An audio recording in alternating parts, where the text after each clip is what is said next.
All right, we are back. Welcome back. Like I said on the previous stream, it appears that the stream wasn't live on Twitter, so that's been fixed now.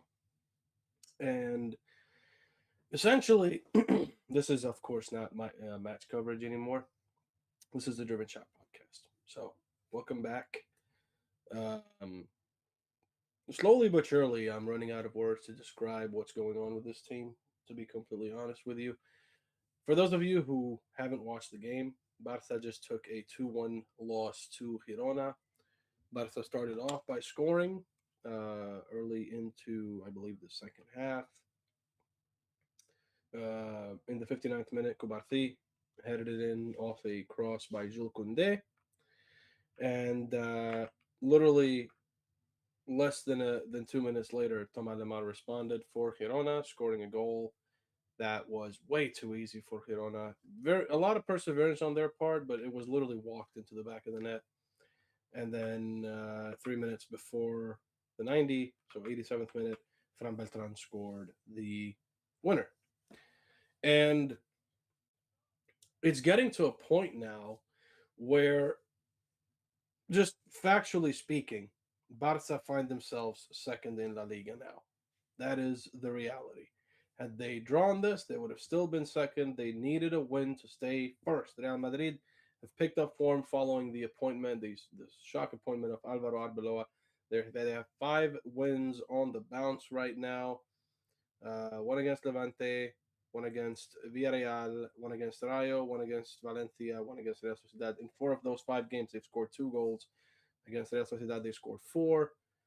And across those 5 games, they've conceded 2 goals.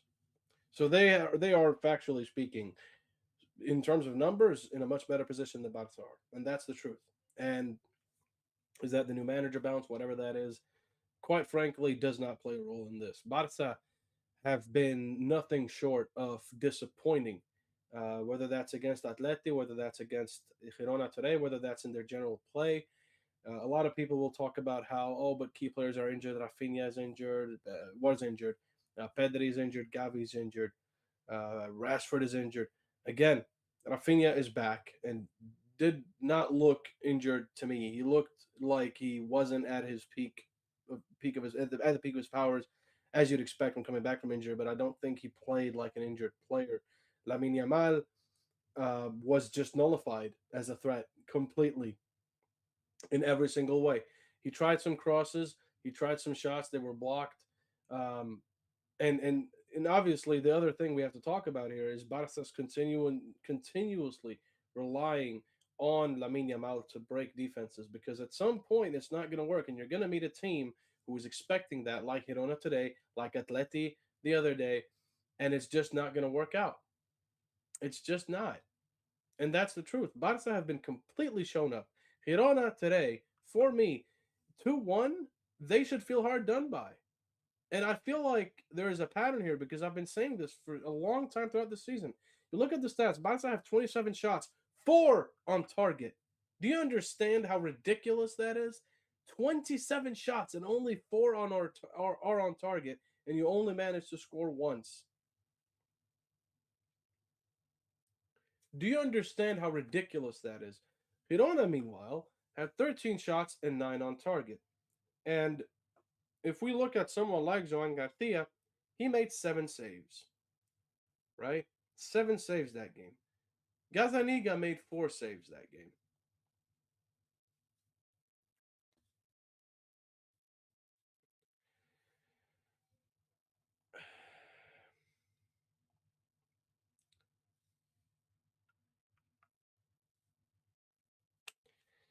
It's just getting to a point where the excuses that people use just aren't lining up anymore. It doesn't make sense.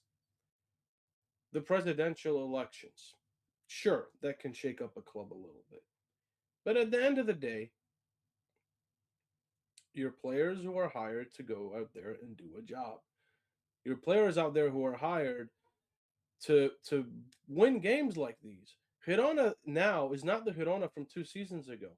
Girona now, let me just give you, just so you know just so you understand what we're dealing with. Girona drew to Sevilla, lost to Real Oviedo, drew to Getafe, and beat Espanyol before this. Girona are 12th in the table right now. Okay? And before this game, pretty positive they were about 15th or 16th because they were on points with Sevilla, Deportivo Alaves, and Valencia, but they had the worst goal difference out of all those four teams, themselves included. And Sevilla are 13th now, Girona are 12th, right? That doesn't make sense. It doesn't make sense for Barca to come into this game and lose it in the way they did. And I'm going to say the same thing that I said against Atleti. This Barca team is rocking up to a pitch, and they genuinely look like they have no interest in partaking. They look like they have no interest in actually playing this game. And I'm sorry if that sounds a bit crass, okay? But it's the truth. And if you're denying that, I don't know what to tell you. I genuinely don't know what to tell you. If you look at this team and you don't think that that's the truth, I don't know what to tell you to convince you of it because it is very much the truth. This Barca team has been far from good enough. And at this point, right, should Barca even manage to get to win La Liga or whatever happens at this point, right? Whatever happens from this point on, should Barca be able to win La Liga or do anything for that matter where you go, "Oh, but they still won the league." I honestly don't care. I'm going to be honest, I don't care because it doesn't mean anything.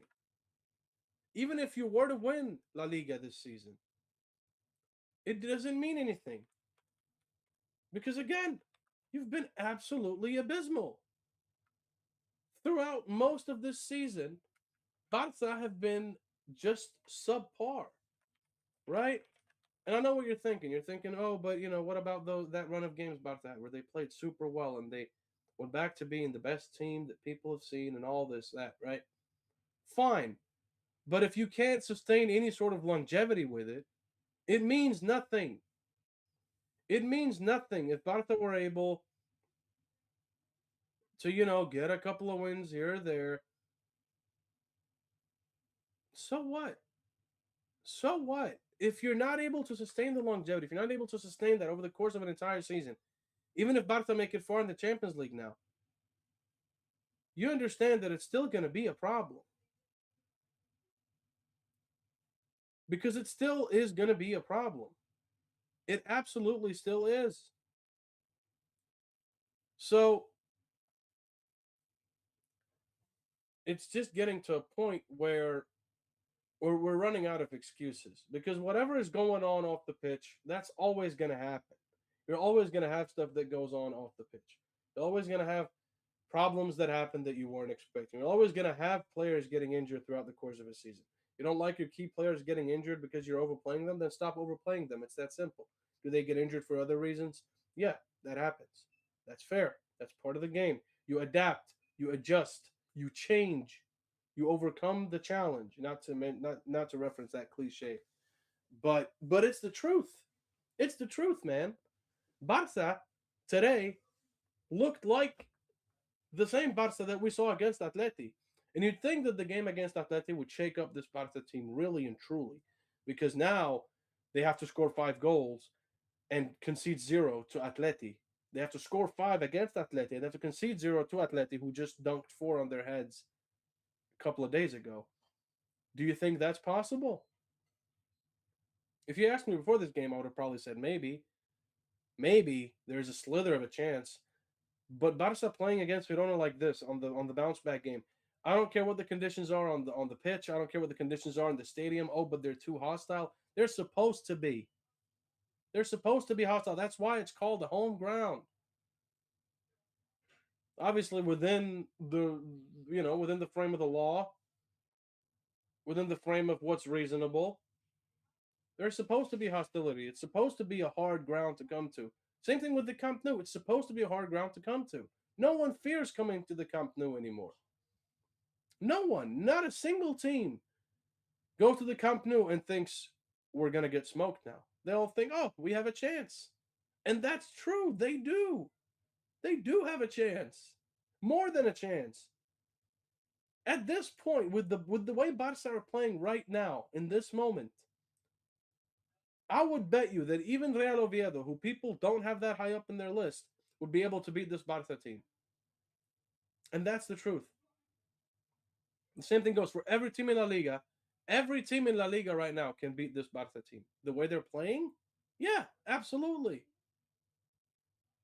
If you're Hansi Flick, if you're the team, not even just Hansi Flick, because I don't want this to come across as me criticizing Hansi Flick and saying he needs to leave or whatever, right? Because I don't think that, and I don't think I've ever said anything that would allude to me thinking that. I think Hansi Flick, by far and wide, is probably the best you're going to get right now as Barca. Not to mention that he is a very good coach as well. But first of all, you have the high line problem, right? We talked about it plenty. Atleti abused the high line issue, and they used it to their advantage, and they scored 4 goals, and they should have scored more. Girona today abused the high line, failed to finish in front of goal, and then finally were able to finish when Claudio came on, um, Joel Roca, Fran Beltran, right? They came on, they changed the game. Joel Roca then obviously decided to get a red card by tackling Lamine Yamal for no reason at all, with such a cynical tackle, such an unnecessary tackle. And then obviously, of course, I've already seen people talk about here in the break. I saw people talking about, oh, but the Jules Koundé incident. How again for me, I like I said at the beginning, it didn't look like a foul. Having watched it back from several angles now, before this stream now, I see why people are saying it could be a foul, and I don't disagree because he did step on his foot, which is also a very similar incident occurred last time these two teams played each other, or one of the teams they played each other last season, and that was called off because Kunde had stepped on the foot of one of the Girona players, and that goal was called off for Barta. And now we're seeing Girona goal stand despite a Girona player doing that to Jules Kunde. So I don't disagree with that notion, but what I'm saying is this: regardless of had that player stepped on the foots of 10 individual Barca players over the course of 10 different sequences of play, I do not care, and that should not change anything. You should not look at this game and go, oh, but the officials, oh, but the refereeing. It doesn't matter. Barca should not be in a position against the Girona who are fighting for their life in the mid table to be in a position to say, oh, but the referee ruined the game. The referee let the flow of the game run just fine a lot of times. I thought the referee was quite reasonable for most of the game. I think, yeah, there were instances where he should have maybe taken a look at the screen, maybe gone for a different decision. But for most of the game, I thought he did quite well. And even if he didn't, I don't think that should be a reason to say Barca lost the game today because of Cesar Soto or because of the VAR team. That's not how it should go. Barca should win this game regardless, even if theoretically everyone in the VAR team and the referee on the pitch and even the fourth official decided to rot against Barca. Barca should still find a way to win against a team that's struggling in mid-table, against a team that's on the brink of the relegation spot.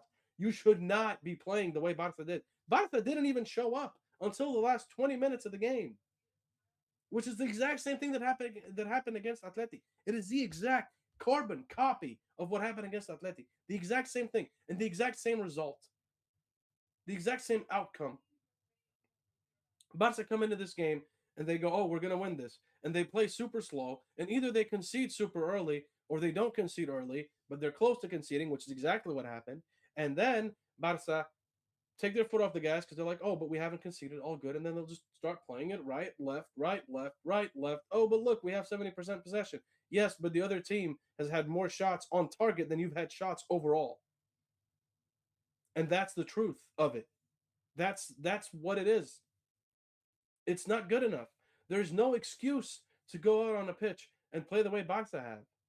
tonight, no, not tonight, not against Atleti, and not against Levante, who they'll be facing next. I just don't understand. I don't understand why this keeps happening to Barca. I can't find a sure reason to say this is the problem. Is the high line the problem? Sure. But does the high line affect how your players move when you're in the second and the final third of the pitch? Absolutely not. Because your high line is actually, if anything, helping you by giving you more men around the halfway line. So you actually have more people to combine, so if you have to go back. If anything, that's the effect it has when you're pushing forward. Now, then you have to talk about, but are they going to be a bit more cautious? They're not. And we're seeing that they're not. Okay? We can see by the way Barca are playing, they're not worried about Barca are quite simply just not worried about anyone stepping in uh, and Barca conceding a counter. That's not something Barca are worried about, and that's the truth. And you can tell that very, very evidently by just looking at the way Barca are playing when they're pushing up. So that's not the problem. The high line is not the problem in terms of Barca scoring. It's the problem in terms of Barca conceding. It's the problem in terms of Barca maybe getting a bit more fatigued because they have to run back a bit more. But again, that's something you have to adjust to as a team. Barca lost Inigo Martinez to Saudi and decided to replace him with nobody, or rather, were not able to replace him with anybody of note who would be able to fill the same profile that Inigo Martinez had, and are still reaping the lack of reward for that for what happened in the transfer window. In the January transfer window, Barca didn't get any defenders in at all. No January signings, which again isn't really it's not really something that you'd expect Barca to do anyway in terms of getting January signings. But in this case, you need someone who can fill up that Inigo profile, and that hasn't happened. And so now we're getting to this sort of impasse almost defensively where it's the same four players. I don't think Gerard Martin was at fault really today, in the sense that, oh, but Gerard Martin was the problem because Balde came on and they scored the second goal. So if you even want to make an argument for causality between Gerard Martin and Alejandro Balde, it wouldn't favor you if you went for Gerard Martin. And I'm not saying that Alejandro Balde is at fault for the goal. I'm just saying that that is not an excuse either. And what I'm realizing now is this conversation, one-sided conversation, is quickly turning into me debunking any potential excuses for what could be going on here. Um, Araujo, of course, came out and talked about what he's been going through, which is obviously very tough. As someone who's been, you know, in a similar position when it comes to mental health, I understand it. Um, but it does look like, at least in terms of his play, I think he's bounced back mentally. He looks to be better, um, and so that is also not something that you would expect to basically churn out an entire team, right? You wouldn't expect that to affect a full 11 in the way it has, because if anything, it would affect them while he was gone and not when he's back, right? The presidential elections, you've had years to prepare for this moment. You've had years to prepare for the moment where there would be presidential elections, there would be some ruckus, there would be some talk around the club. That's not an excuse either. I'm sorry, it's not. You're missing Pedri. Okay. Should your whole team fall apart because you're missing Pedri? It no. The answer is no. And it's the same thing that I said when Manchester City lost Rodri due to injury. And I said you can't have an entire team full of superstars reliant on one player. I don't care how important that player is to the team. You find a way to work around it when you have that many good players in your team. If this was a team where Pedri and Lamine Yamal and Rafinha were the only really great, great, amazing football players, I would understand it if you said, "Oh, but okay, that's we lost one of them. It's tough. We have a bunch of silvers and bronzes on our team, so we'll just have to wait until he gets back." I would understand that. But you have Fermin Lopez, you have Dani Olmo, you have Frankie De Jong, you have uh, Robert Lewandowski, who even if he's aging, still a very good asset to have. Bernal and Casado, I know many people are not super convinced by them, but they're still very good players in their own rights, and in their own right, and they're still players who are capable of helping you control a match, right? It's not an excuse to lose one of your key players and then fall apart. And if Barca decide to wake up the second Pedri comes back, there is a very serious problem that we need to address. And people used to talk about Barca being reliant on Lamine Yamal the same way they reliant on Lionel Messi.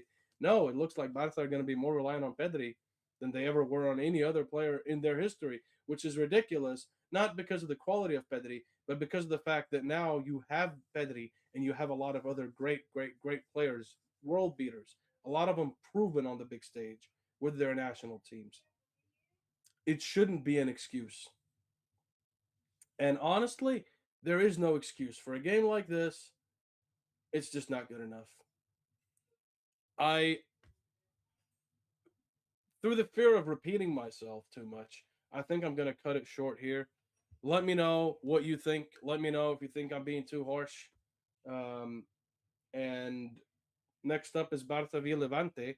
I would say look forward to that, but quite frankly, I would be lying because it's going to be just as much of a coin toss as this game apparently turned out to be. Now, for Levante, just so you have some background info, they lost to Valencia, who are terrible this season. They lost to Athletic Club. They drew to Atleti, who beat Barca 4-0. They defeated Elche and they lost to Real Madrid. So that's the Levante that Barca are facing. Okay? Um, and again, Levante have no La Liga big names, no La Liga superstars, no La Liga long stays really, that at least were in the starting line last game that are consistently starting line. They don't have any players where you look at that and go, oh, he's been there for ages, right? So there is not an excuse in the world that could make you look at this and go, oh, but okay, it's not easy to play against a team like this. All right, just keep that in mind. So next up is Barça v Levante, um, and we will see you there. So that's all for now. I've been Omar Hawash. This has been the German Shot Podcast, a collaborative effort between Bloganagram and Mundo Deportivo. You can watch this on YouTube or listen to it on Spotify and wherever you find your podcasts. I will see you guys next time. Take care and